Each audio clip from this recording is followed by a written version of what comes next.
Hi everyone, in front of me I've got ZTE Tab 11 and let me share with you how to check the total screen time in this device. So let's begin with opening the settings, and here in this left section we have to scroll and find Digital Wellbeing and Parental Controls. Let me quickly change the display to the dark mode, so maybe it will be a little bit better. So Digital Wellbeing and Parental Controls, and as you can see right here we've got the graph that will show us for how long we've been using this device today. So in my case it is 26 minutes and most of the time I've spent on the settings. Here we've got also unlocks and notifications count. So you can tap inside the graph and you will be transferred to the dashboard where you can check the screen time in particular days of the week. You can compare them. Of course, you can tap on the day, and here you've got some details.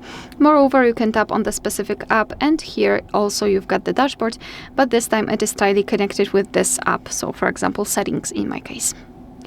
Alright, so that will be all. Thank you so much for watching. Please hit the subscribe button and leave the thumbs up.